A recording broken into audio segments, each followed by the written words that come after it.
Today. So every month we do webinars on different topics. This month we're doing debt collections. We always welcome recommendations for new topics. If there's any webinar you're looking to see in the future on anything credit or debt related, we are more than happy to accommodate those requests for you. We want to make sure that these are helpful. And we will be recording this webinar, as you see. So all of our webinars, whether you want to rewatch this one or any of our previous webinars, are available on YouTube at Insight Strategies is the name of the channel. So feel free to take a look at this webinar there. I'll email a copy out once we are done, but you also can take a look, like I said, at other webinars that we have.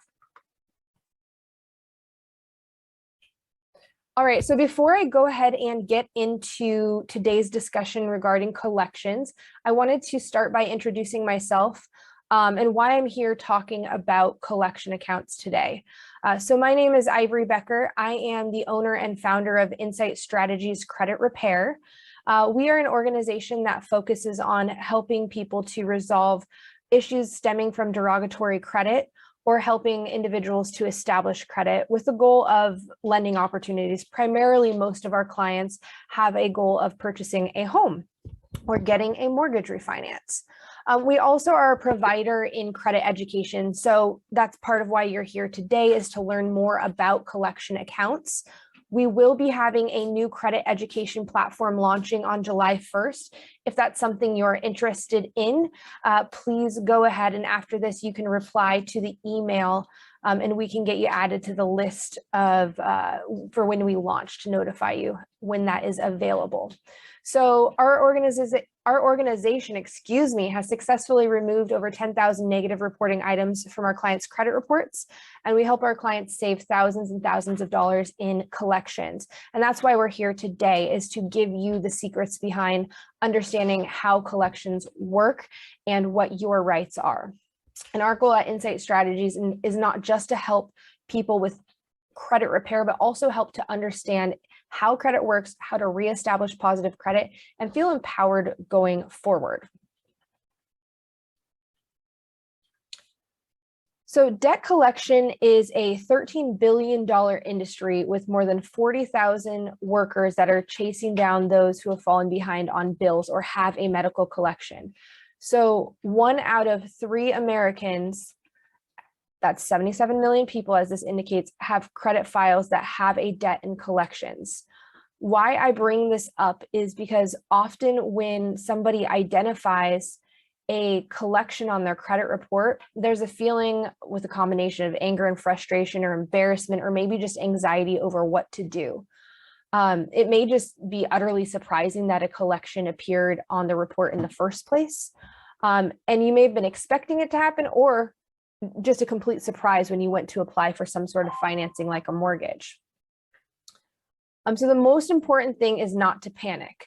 Debt collection is a federally regulated process, and you have rights that collection agencies must respect. And similarly with your credit report, you also have consumer rights.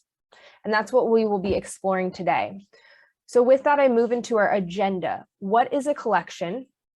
How collections impact credit reporting, and how to handle debt collectors. So let's start with what is a collection.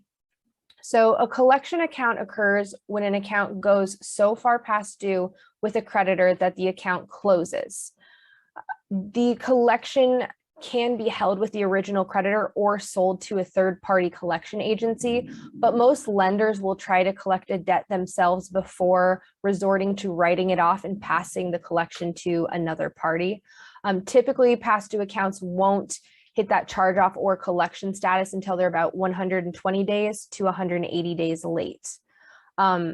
Before you get to the point where you're worried about that account becoming a collection, always ask your creditor if they have any sort of assistance options. Most creditors provide modification options, especially when it is something like a mortgage. A mortgage, if you are worried about becoming past due or you have started to become past due with your mortgage, definitely reach out to your lender immediately. There are several opportunities available, especially in that mortgage space, for all sorts of modification programs. Credit cards have modification options, auto loans have modification options. So the very first thing you should do is reach out to that creditor. And I did neglect to mention that we want this to be interactive. So if you have questions, feel free to type into the chat any of the questions you have, or just unmute yourself and we'll address any questions along the way. And then we'll leave room at the end too for any particular specific scenarios if you have any you would like to address. So what type of accounts can become collections? So most people are familiar with an unpaid, let's say, credit card could become a collection, or an unpaid auto loan. But what may not be common knowledge is that really any account that you owe can at some point become a collection. So that could be unpaid cell phone bills, utility bills, evictions, medical bills. You name it, we've seen it. We've even seen a collection for someone who ordered calendars. They ordered more calendars than they meant to order, trying to get 10, 20 calendars, and ordered like 10,000. Got a giant bill, wasn't able to pay it. So you really can see a collection account for anything.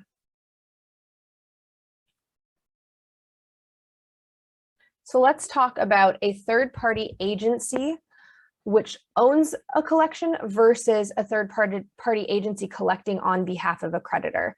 So as we had mentioned, a creditor often tries to collect on an account internally before turning it over to a third-party agency.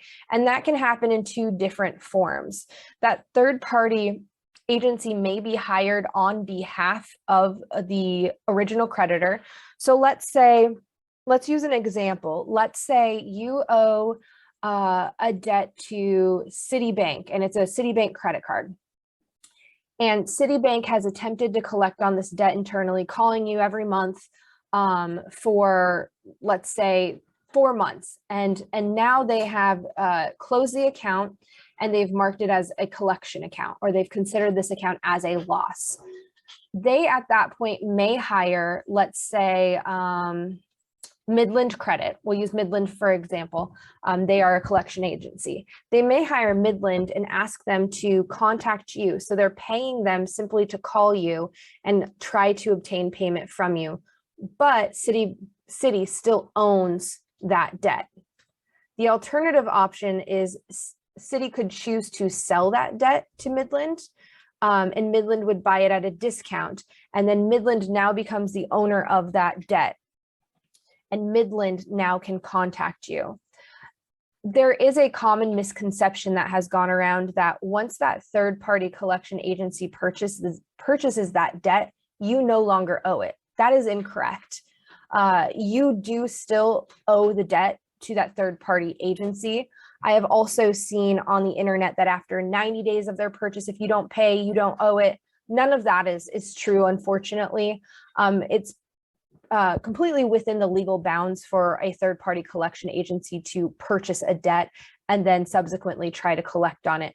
Now, the manner in which they collect is extremely important and needs to follow the laws, but they have the right to buy the debt. A third-party collection agency also may sell the debt to another collection agency. So let's say Midland has had the debt for 5 years. And they decide that they're having a hard time being able to collect from you, and they no longer want to have this debt, but want to make sure that they are going to be able to still make some money off of the debt they purchase. They may choose to sell it to another agency who now then owns that debt and may begin contacting you at that point.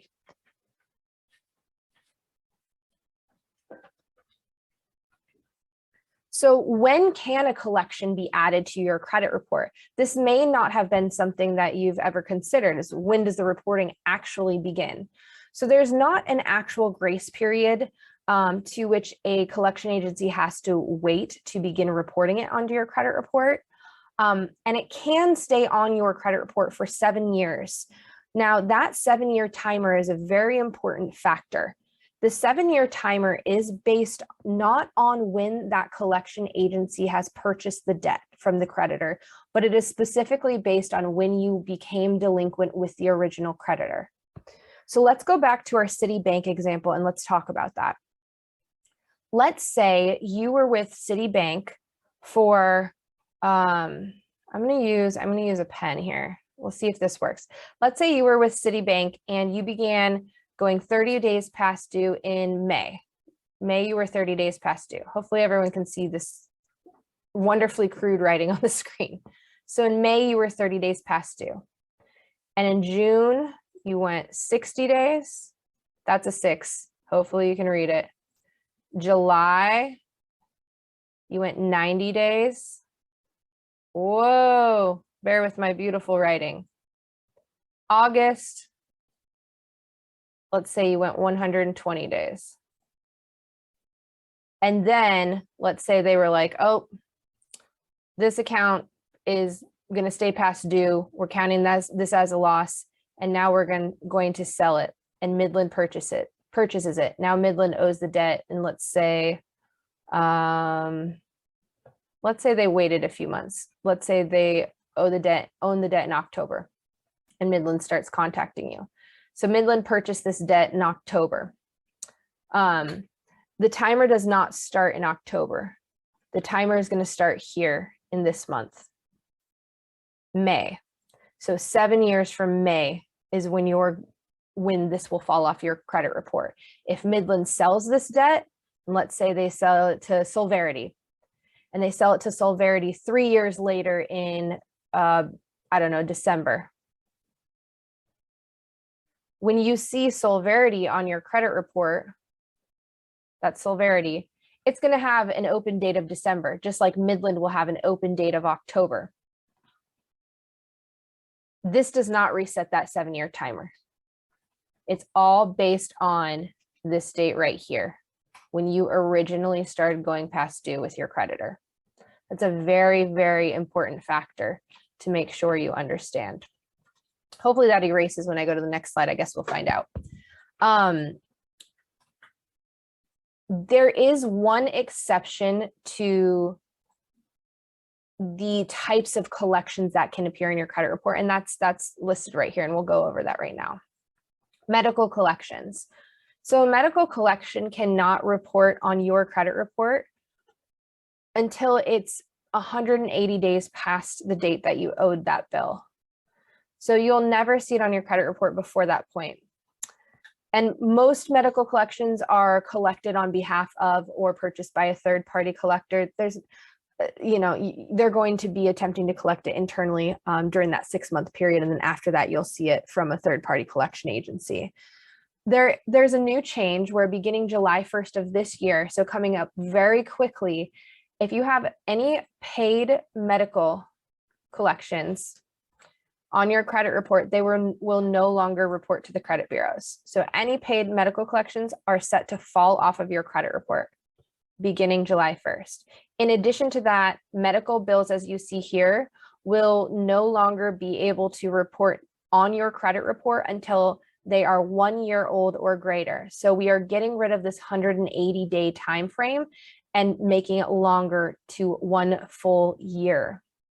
If you are somebody that has a large amount of medical bills, I encourage you to also contact the hospital, the doctor's office, wherever those bills are, and ask them if they have a charity program available. Hospitals specifically are required to offer charity care, which means you could see a reduction in the bill that you owe. It is very common as well to see errors in medical billing. Perhaps they didn't bill insurance, or it's a bill that you already paid when it comes to your credit report. So there's a lot of small pieces, a lot of moving parts to where you may find something on your credit report that should not be there. Let's see if my writing goes away as we move to the next slide. Okay, great. Okay. So how do you know if you have a collection on your credit report? It is important to review your credit reports consistently. Make sure you're doing a review of your report at least 3 months prior to any planned lending activity. If you are getting ready to purchase a property, getting ready to apply for an auto loan, it's a great idea to look at your credit report ahead of time.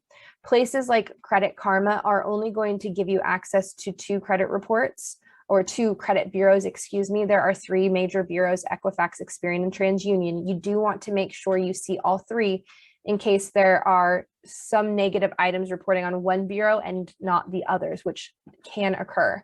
So you can sign up for credit monitoring as well. We use a service called My Score IQ. If that's something you're interested in, I am happy to send you the information. Just let me know. Feel free in the chat to let me know if you're interested in access to My Score IQ. What they can provide to you is all of your credit scores for mortgage credit score, bank card credit score, auto lending credit score, and then your base credit score.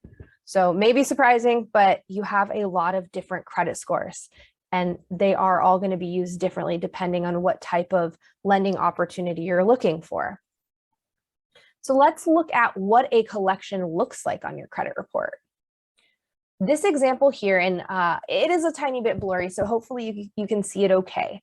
But this example here is a snapshot from a mortgage credit report. So you can see the way it would look from a mortgage lender's perspective. And there are a lot of different formats when you pull a credit report, whether you're getting your report on annualcreditreport.com, whether you're looking at information on Credit Karma, which isn't a full credit report, whether you're looking at information on any other credit monitoring platform, they're all going to have the same information, but laid out slightly differently. So how do you identify a collection on your report? Well, in the summary section of your credit report, it will identify any derogatory accounts. And in many platforms, it will have a separate section that identifies collections, and it'll tell you the number of collections on your report. Again, this may vary across each bureau. Some bureaus may show let's say, I'll give you an example. TransUnion may show 2 collections, Experian may show 1 collection, and Equifax may show 0 collections. That is not abnormal. Often collection agencies may only report to 1 or 2 bureaus because they are paying each bureau to report to them. So again, let's look at the example on the screen. Identifying factors. We saw in the summary, I've got a collection. Now let me find it. A good indication is when you can see right here where it says LHR Inc. That's going to be the collection agency. And then below, it's quite obvious. It says from Capital Card Services. So this is a collection on a credit card. And we can also see here, it's identified as a collection account. You will always look at the balance section to know the amount that they are attempting to collect. The past due section, which is highlighted here, should always be blank. There is nothing past due because with a collection account, you have no set payment schedule. The only time you would see anything in this past due section is with that original creditor if they still owned the debt. Once that original creditor sells the debt, that original creditor's balance will also be 0 because they no longer have that balance. So that is an important thing to be aware of as well.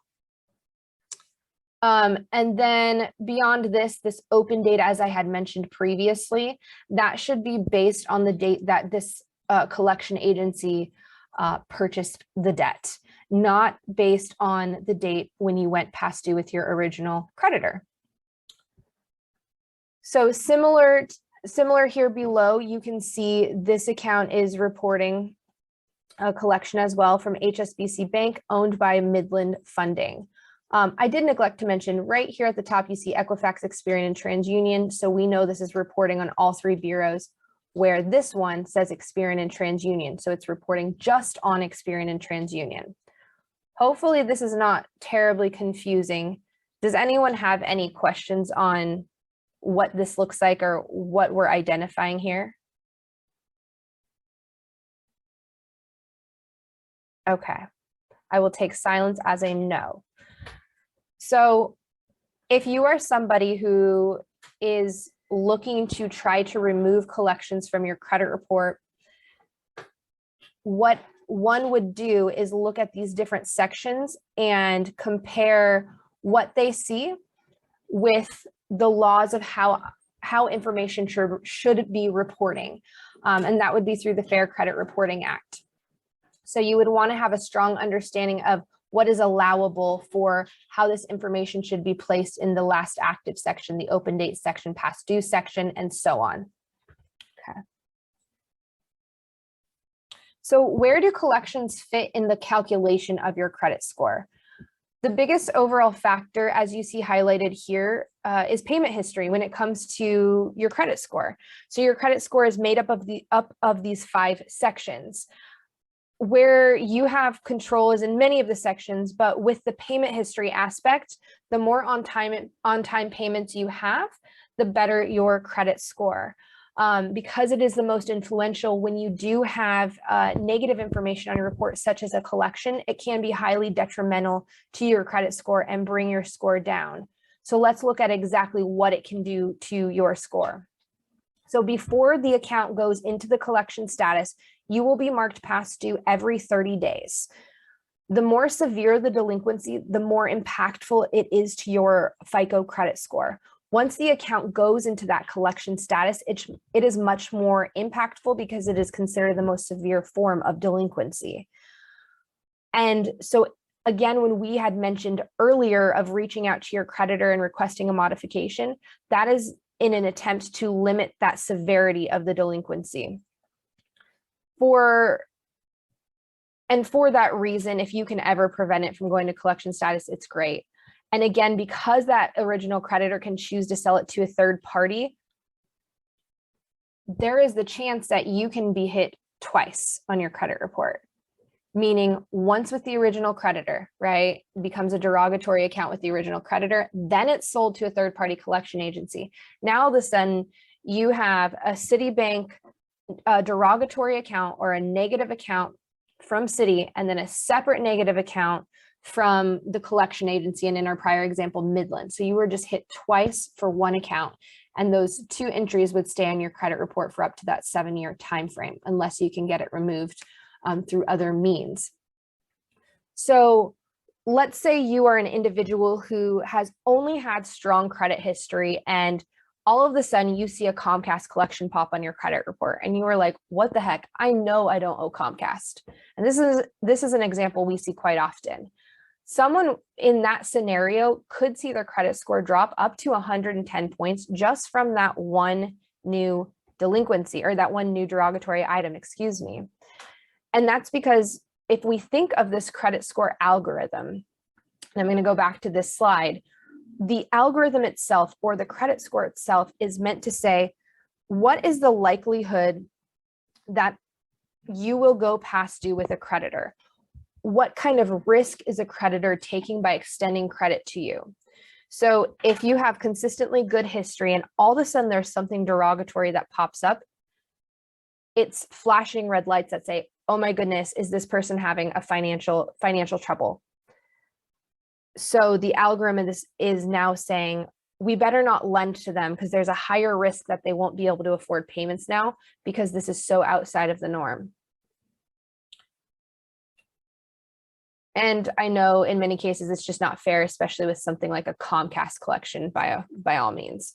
And this is part of why we're seeing the changes being put in place when it comes to medical collections, is because medical debt is something that impacts so many Americans disproportionately, and is not a good indicator of whether someone can satisfy other obligations like credit card payments, mortgages, and et cetera. So let's look at an individual who has a history of negative marks, somebody who, let's say, has some late payments. Maybe they have some other collections or charged off credit cards on their credit report. A new collection for that individual is not going to be near as impactful. It's not as jarring to the credit score algorithm because their score is already going to be at a lower point. And so it's not changing their risk factor. Their risk factor is already a bit lower. So proportionately, each negative item may be worth less, but overall their score may have dropped in a similar manner or a bit more because of the amount of delinquencies on their report. Hopefully that makes sense. If not, please definitely chime in and ask any questions. So what should you know if you have a collection on your credit report? Number one, do not panic, as we mentioned at the beginning, and don't rush to immediately paying that collection account. And it's for these reasons. Paying a collection account won't automatically remove the collection from your credit report. And why does that matter? Well, that matters because a paid collection, whether it has a balance due or whether it's paid, impacts your score exactly the same way. It's not going to increase your score, unfortunately. Now, I do want to bring up Credit Karma here again, because in the Credit Karma algorithm, which is not a FICO score algorithm, it's what's called a Vantage score algorithm, you will likely see an increase in that Vantage score. It is not a reliable measurement of your credit score because all lenders at this point are primarily using the FICO credit score algorithm. So when you are looking at your score, it's best to compare it to a FICO algorithm. So any sort of credit monitoring that you're applying for, you want to double check and make sure it is FICO. And if you cannot find a section on their website that tells you, call their customer service line. They'll be able to let you know. The other step that you do want to make sure you take prior to paying a collection is requesting proof of you owing the debt before you pay it. It does not matter if you know that you did not pay, let's say, that last power bill, and Portland is sending you a bill for, or sending you into collections for not paying that bill, right? Let's say you got a collection from Bonneville Collections. You're going to reach out to Bonneville and make sure they have proof that you owe that debt, or you're going to work with a professional like us to do that. Because if they do not have proof that you owe the debt, guess what? You don't owe the debt. And it can be removed from your credit report. So a collection agency is also required to notify you of purchase of the debt and provide you with validation of that debt. As we mentioned previously in number 4, you do need to request validation in writing. That is an important part. Your rights are only protected when validation is requested in writing.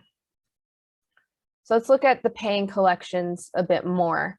So the only exception to paying a collection and having it help your score is going to be with the medical collections.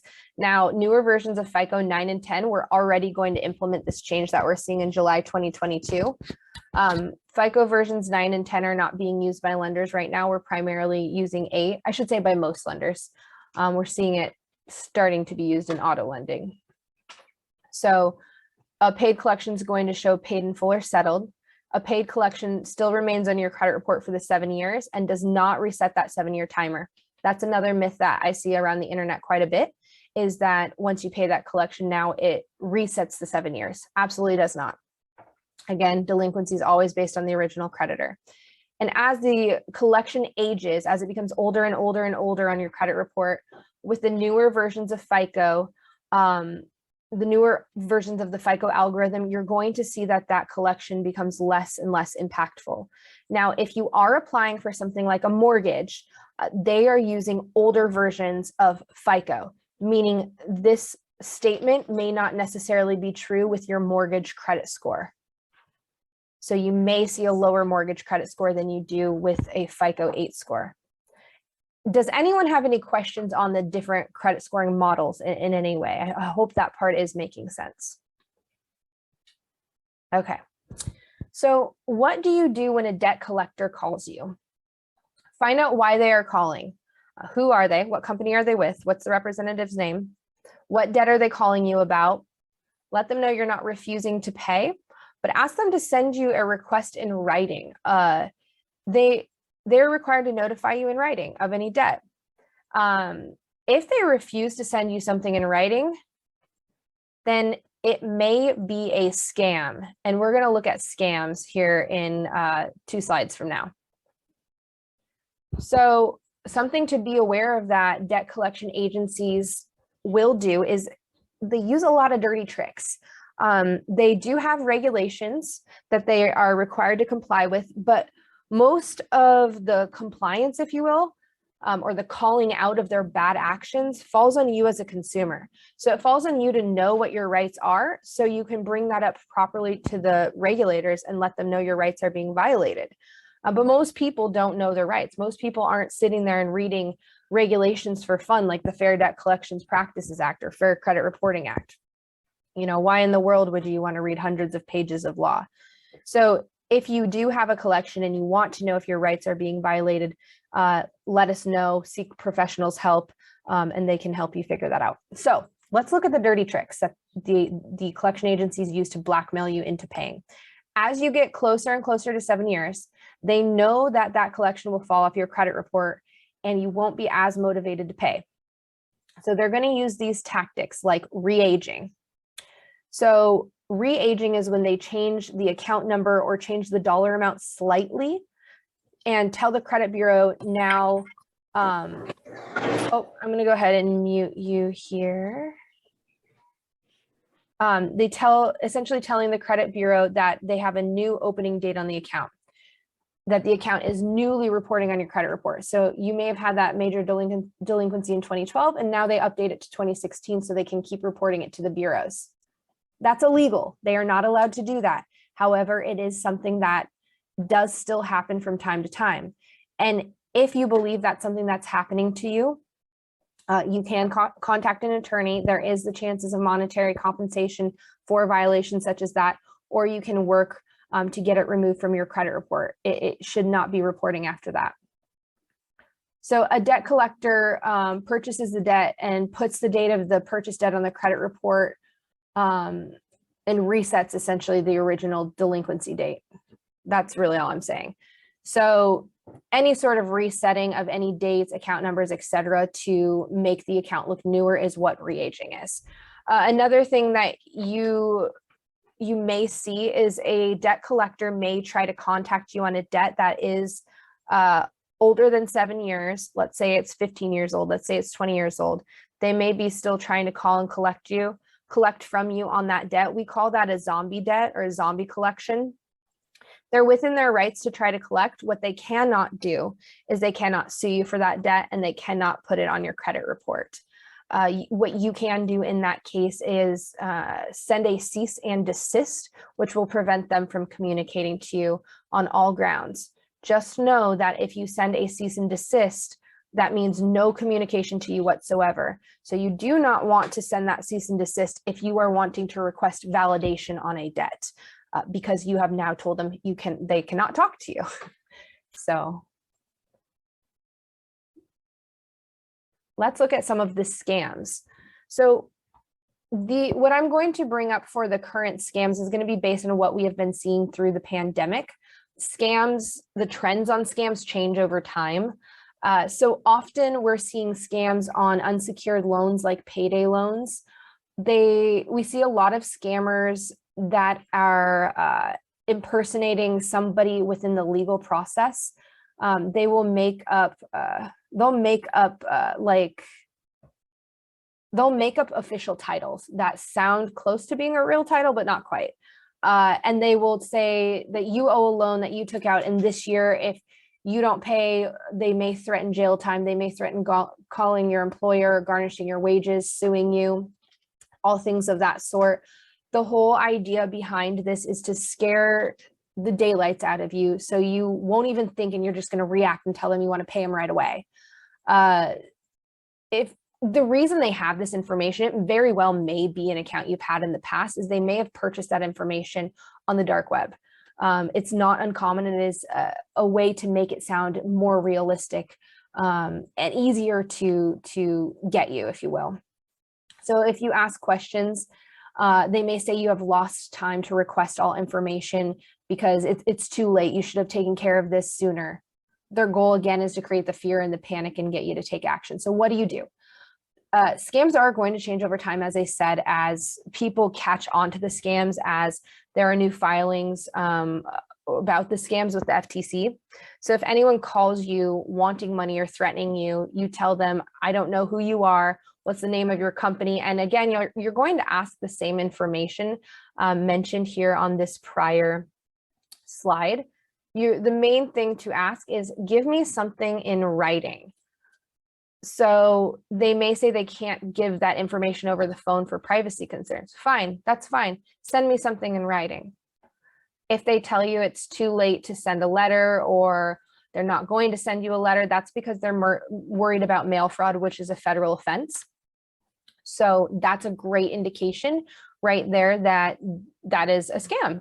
Also, if they tell you there's already been something filed against you, there's something in the legal system, you can call the recorder's office and see if there is anything that has been filed against you. So you can do your own work on your end to confirm that there is not, in fact, anything that has been filed. And again, a real company will send you a letter. Do not accept a fax, do not accept an email. It must be through regular mail. So that is all of the prepared remarks that I did have for today. And if you are not sure what to do about a collection on your credit report, you can give us a call. Our phone number is here on the screen, 503-395-3092. We can work with anyone in any state other than Georgia, just due to the laws there, or you can visit us online and schedule a free consultation. All of our consultations do offer a review of your credit report, so we will walk you through everything we see on your report and answer any questions that you have. Now, I do want to open it up at this time. Does anybody have any questions about any specific scenarios or anything that we've gone over today?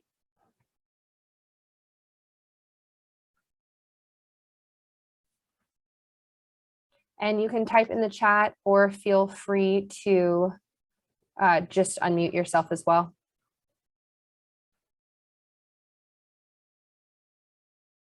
All right, quiet bunch today. Well, that is okay. I'll bring up one of the main questions. Yeah, go for it. Okay, like you said before, the original date, so that'll be the date that goes back to like the bank. You had a default on the loan or whatever, and then they put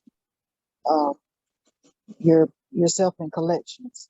So you go back to the date of the bank after 120 days after that to say whether we need to remove it off our account or not. So let me repeat that back to you. Are you asking?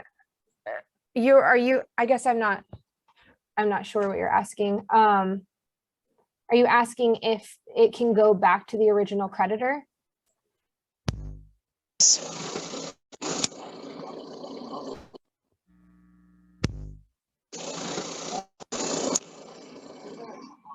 Can you hear me? Now I can hear you. Okay, yes, go back to the original creditor. So sometimes when an original creditor sells the debt to a collection agency, if you catch it fast enough and you contact that original creditor and you say, hey, I'd be willing to pay you, can you pull the debt back from the collection agency? Sometimes they will do it. We have tried to do that for our clients and we have success sometimes, but you really have to catch it like right when they sell it. That way, I mean, that's going to save you in the long run. It's going to prevent a duplicate negative entry on your credit report. So if you can get that to happen, it's definitely a better alternative than trying to figure things out once it does go to a third-party collector. Can you get it removed from a third-party collection agency? Yes. It's just typically best to have a professional help you with that process because it can be tedious and convoluted. But yes, I think you have the right idea of seeing if that creditor will take it back. Okay, thank you. Definitely. What other questions do you have?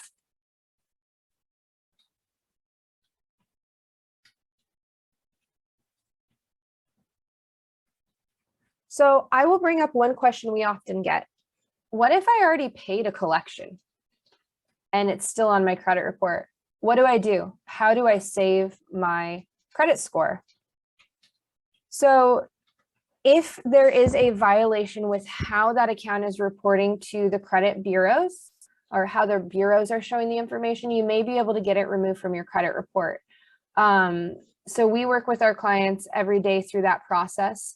The credit bureaus themselves are required to be able to verify that account on your credit report. If they are unable to do so, then it can be removed. There's a lot of different paths you can go down there. The bureaus themselves also have timeline requirements for investigations.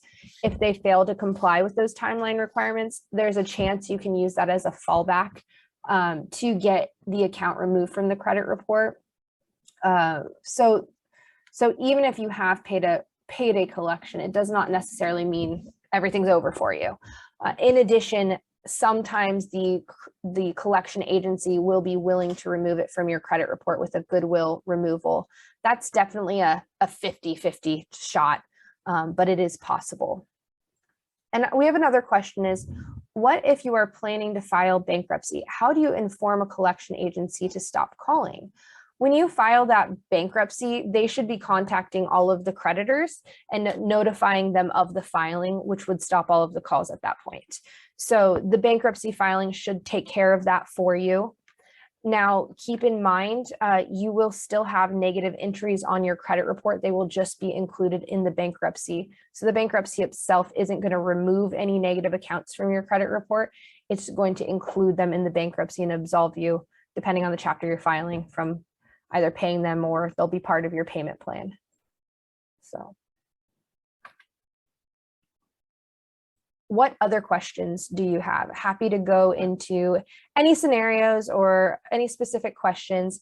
And I can happily provide some other common questions we have from our client base as well.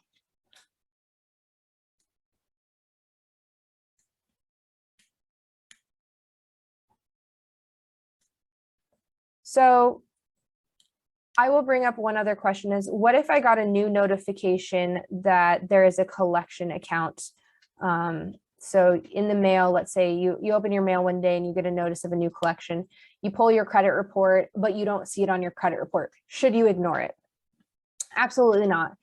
Oftentimes the collection agencies, when they send you the notice that they've got that collection, it typically will say that you have to request validation within a set time frame, 30 days, in order to prevent it from appearing on your credit report. The best thing you can do is immediately request validation. If you don't know how to do that, then you can contact a professional. When it comes to validation, it's just not as simple. It's not so cut and dry as, oh, they gave me statements, so I must owe the debt. There are very specific things you can look for that can absolve you from owing the debt, or you can go back and forth and say, hey, this isn't a full validation, or this isn't a proper validation. I specifically asked for this information. So a validation request does need to be very specific. If you are, the more broad you are, the more wiggle room you give them to get out of it. So it is important to make sure you're very specific and clear with a request for validation. Another question we often get is, how can I rebuild my credit if it has been damaged by collections? When you are working to reestablish positive credit history, there are two areas of focus. Number one, removing negative information from your credit report. And that is typically going to be through your own attempts to do credit repair, credit restoration, or by hiring a professional. Of course, I always recommend hiring a professional. It's like, trying to build your own house versus hiring a home builder. You want to have someone that has the expertise. The other side of things is the rebuilding. That's looking at this formula right here, these factors, and knowing how exactly can I pinpoint these factors and do the least amount of actions for the most impact to see my score increase the fastest. And then the icing on the cake is getting things removed from the credit report on top of that. So a credit rebuilding plan, that's what we call it on our end, the way to add positive information on your credit report and what types of accounts to open or what types of things to add reporting to your credit report are going to be so influential here.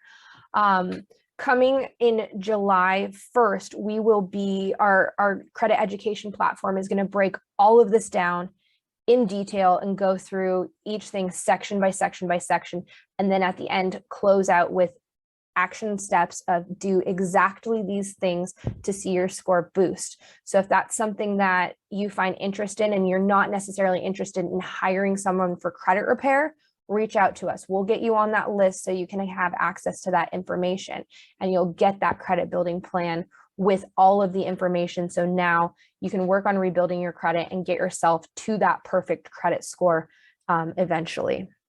Okay, let's see. How do you build back your credit after bankruptcy? Will you have to wait 7 years, or is there a quick way? Quick is always a fun word, because what is quick? Is quick just faster than 7 years, or is it in 2 months, 3 months? So depends on your version of quick. Can you rebuild your credit within a year to year and a half? Absolutely. And when I say year to year and a half, that's without knowing your particular situation, what's on your report and all of that. Most of our clients that come to us, it's about a 6 to 8 month time frame to get their credit scores from the 400 to 500s to the mid 700s. So with a professional, you could speed that up. But if you're doing it on your own and you're super diligent, you may be able to do it in as quickly as a year to year and a half. On the longer end, maybe 2 years. But again, you'll have to make sure you're doing a lot of research and understanding exactly how that algorithm works. So you can start adding that good history to your report. Keep in mind, when you do file bankruptcy, having access to credit immediately is going to be difficult, right? It's going to be difficult to get an auto loan, if not impossible in the very beginning. It may be difficult to find places to rent if you're in need to find a new lease. You will have to wait to purchase a property or to get a new mortgage for a couple years. So it is going to limit some of the actions you can take if you are trying to obtain new credit. So do keep that in mind. But if you have the right action plan, there are a lot of alternative resources available to rebuilding or reestablishing the credit outside of getting those traditional products. So hopefully that answers your question. Chapter 7. Yeah, so it'll be about 2 years before you'd be able to purchase.